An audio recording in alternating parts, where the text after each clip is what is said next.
Hello बच्चों, कैसे हैं आप सब लोग। पिछले वीडियो में हम लोगों ने आवेशों के बारे में पढ़ा था। आज का टॉपिक है कूलाम का नियम। जैसा कि नाम आप जानते हैं, कूलाम एक वैज्ञानिक थे। उन्होंने आवेशों के बीच जो बल लगता है उसके लिए एक नियम दिया था, जिसके बारे में आज हम डिस्कस करेंगे। इसके बारे में बात करने से पहले एक याद कीजिए, गुरुत्वाकर्षण बल क्लास 9th में हम लोगों ने पढ़ रखा था।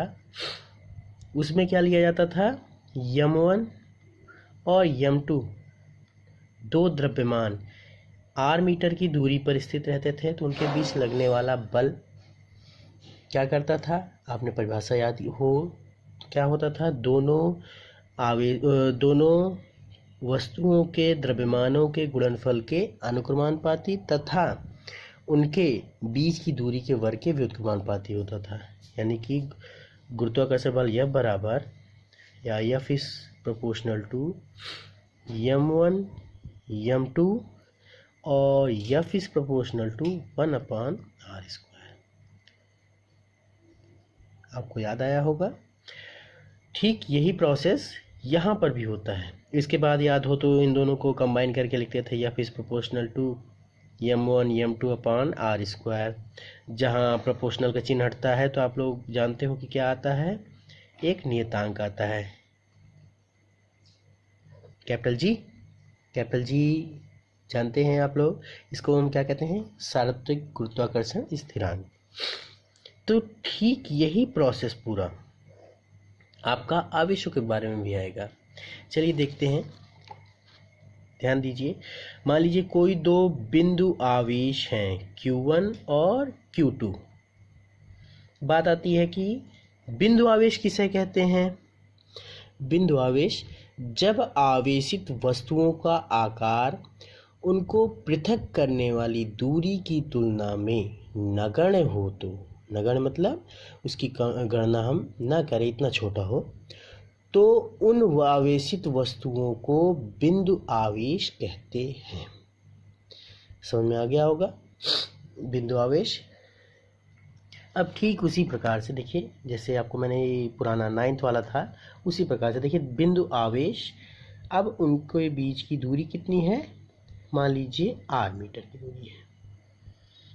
अब इनके बीच कौन सा बल लगेगा, ठीक इसी प्रकार से समझ लीजिए m1 m2 हटाकर उन्होंने q1 q2 कर दिया, बस बाकी रूल वही है। परिभाषा क्या है, इस नियम के अनुसार किन्हीं दो स्थिर बिंदु आवेशों के बीच लगने वाला आकर्षण बल या प्रतिकर्षण बल। अब शब्द आता है आकर्षण बल या प्रतिकर्षण बल। आकर्षण बल कब लगता है, आकर्षण बल तब लगता है जब विपरीत प्रकार के बिंदु आवेश होते हैं। कौन से, विपरीत प्रकार के। और प्रतिकर्षण बल कब लगता है, जब सजातीय आवेश होते हैं, समान प्रकार के। सजातीय का मतलब यहाँ पर अगर ये प्लस और प्लस रहेगा तो ये क्या है, सजातीय आवेश। यानी कि यहाँ पर कौन सा बल लगेगा, प्रतिकर्षण बल। यहीं पर अगर एक जगह Q1 प्लस है और दूसरा माइनस है तो क्या, कौन सा बल लगेगा, आपका आकर्षण बल। ठीक, क्लियर हो गया होगा। पिछले वीडियो में आप लोगों ने इसके बारे में अच्छा खासा डिस्कस कर लिया गया था। तो परिभाषा फिर से देखते हैं, किन्हीं दो स्थिर बिंदु आवेशों के बीच लगने वाला आकर्षण या प्रतिकर्षण बल दोनों आवेशों की मात्राओं के गुणनफल के अनुक्रमानुपाती और उनकी बीच की दूरी के वर्ग के व्युत्क्रमानुपाती होता है। ठीक यही प्रोसेस चल रहा है ना। अब इसका मतलब है, इसके आगे समीकरण 1 और 2 से दोनों को जोड़ने पर क्या हो जाएगा, F is proportional to Q1 Q2/r²। Proportional का चिन्ह हटता है तो क्या आता है, एक नियतांक आता है K, Q1 Q2/r²। जहाँ K क्या है, आपका एक समानुपातिक नियतांक है, जिसे कौन सा नियतांक कहते हैं, कूलाम नियतांक। ध्यान रखिएगा, इसे हम कहते हैं कूलाम नियतांक। ठीक, अब ये जो समीकरण आपका है, ये F बराबर K Q1 Q2 upon R square, इसे ही हम कौन सा नियम कहते हैं? कूलाम का नियम। के का मान होता है, यहाँ पर ध्यान रखिएगा, नियतांक है, नियतांक का मान कंपलसरी, जैसे कैपिटल जी का मान 6.67 × 10 की घात -11। वैसे ही यहाँ पर के का मान क्या होता है? 1/4πε0। इसका मान कितना होता है? के बराबर 1/4πε0। यहाँ पर एक नई चीज़ आपको देखने को मिल रही है, एप्सिलॉन नॉट। एप्सिलॉन नॉट, पहले प्रोनाउंसिएशन इसका देखते हैं।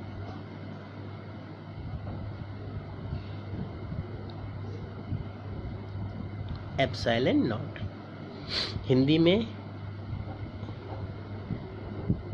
एप्सिलॉन नॉट, ठीक। यहाँ पर ध्यान रखिएगा, ये एक क्या है? ये भी एक नियतांक है, एक अन्य नियतांक के की तरह ही है। यहाँ पर देखिए, नियतांक का मतलब होता है नियत अंक।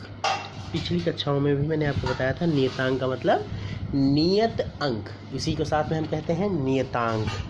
यहाँ पर देखिए 1/4πε0, यहाँ पर 4πε0, तीनों की वैल्यू हमको पता है। 4 तो वैसे ही अंक में ही है, पाई का मान 3.14 और एप्सिलॉन नॉट का मान होता है 8.85 × 10 की घात -12। लिख कर देखते हैं, कूलाम स्क्वायर प्रति न्यूटन मीटर स्क्वायर।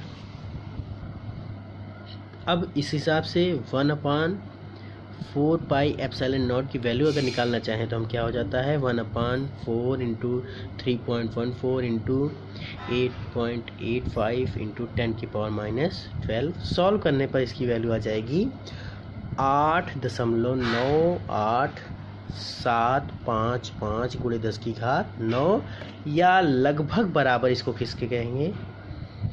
9 × 10 की घात 9, यानी कि इसकी वैल्यू कितनी होती है? 9 × 10 की घात 9। के बराबर हमारा मान कितना आ गया? 9 × 10 की घात 9। यानी कि हम कह सकते हैं कि जो कूलाम का नियम होता है उसके लिए सूत्र क्या हो जाएगा? F बराबर 1/4πε0 अपान आर स्क्वायर। एक इसको हम क्या कहते हैं? यही कूलाम का नियम का सूत्र होता है, इसे हम क्या कहते हैं? कूलाम का नियम। इस सूत्र में अगर, जैसा कि हम जानते हैं कि 1/4πε0 कितना होता है? 9 × 10⁹। यदि Q1 बराबर Q2 बराबर 1 कूलाम और R बराबर क्या हो जाए? 1 मीटर, तो इसकी परिभाषा क्या बन जाएगी? एक कूलाम वह आवेश है जो अपने से 1 मीटर की दूरी पर निर्वात में रखे समान आवेश के चालक को 9 × 10 की घात 9 न्यूटन के बल से प्रतिकर्षित करती है। ठीक है, ध्यान रखिएगा, प्रतिकर्षित क्यों कर रही है? क्योंकि समान आवेश है, प्लस प्लस है, इसीलिए प्रतिकर्षित कर रही है। ठीक है, आपने लिखा भी है अपनी नोट्स में, वो बता रहा था मैं आपको। यहाँ पर आप बात करते हैं, हम इतना तो कूलाम का नियम तक हो गया। एप्सिलॉन नॉट की बात करते हैं। यहाँ पर मैंने बताया 8.85 × 10 की घात -12। अब इसका मात्रक क्या हो जाएगा? जैसे सूत्र भी आप यहाँ पर देख रहे हैं, एप्सिलॉन नॉट यहाँ पर है, इसको हम यहाँ पर भेजेंगे तो एप्सिलॉन नॉट इक्वल टू क्या हो जाएगा? विमाहीन राशि हैं 4π और 1, इसको छोड़ देंगे, लेकिन एप्सिलॉन नॉट इधर गया, एफ नीचे आया, तो क्या हो जाएगा? Epsilon not equal to Q1 Q2 upon F R square. अब जानते ही आप लोग आवेश का मात्रक कूलाम गुणे कूलाम बटे एफ बल है, बल का मात्रक न्यूटन होता है, और आर क्या है? आपका दूरी है, इसका मात्रक मीटर स्क्वायर, क्योंकि आर स्क्वायर है तो मीटर स्क्वायर हो गया। तो एप्सिलॉन नॉट की का मात्रक क्या हो जाएगा आपका? कूलाम स्क्वायर प्रति बटा है बटा न्यूटन मीटर स्क्वायर। समझ में आ गया होगा? यानी कि टोटल वैल्यू आपकी आ जाएगी एप्सिलॉन नॉट इक्वल टू 8.85 × 10 की घात -12 कूलाम स्क्वायर प्रति न्यूटन मीटर स्क्वायर। क्लियर हुआ। एप्सिलॉन नॉट को हम क्या कहते हैं, ध्यान रखिएगा, ये होती है निर्वात की वैद्युतशीलता। वैद्युतशीलता, ध्यान रखिएगा, निर्वात शब्द, आवेश जब इन दोनों के बीच लगने वाला जो बल होगा वो सबसे ज़्यादा अगर देखा जाए तो जो परमिशन देता है तो वो निर्वात देता है इनको, आकर्षण बल या प्रतिकर्षण बल लगाने के लिए। अगर किसी माध्यम में ये दोनों रखे हैं तो वो माध्यम के ऊपर डिपेंड करता है, इसीलिए ध्यान रखिएगा एप्सिलॉन नॉट निर्वात की वैद्युतशीलता है। अगर किसी माध्यम की बात करेंगे तो क्या हो जाएगा, एप्सिलॉन कह सकते हैं या एप्सिलॉन एम, एम का मतलब माध्यम हो गया, एप्सिलॉन एम। ठीक है, चलिए एप्सिलॉन जीरो का मात्रक तो क्लियर हो गया।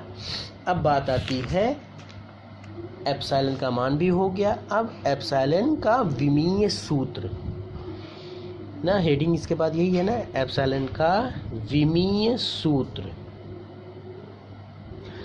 इसका कैसे निकलेगा, अभी अभी आपने सूत्र यहाँ पर लिखा, epsilon not equal to Q1 Q2 upon F R square.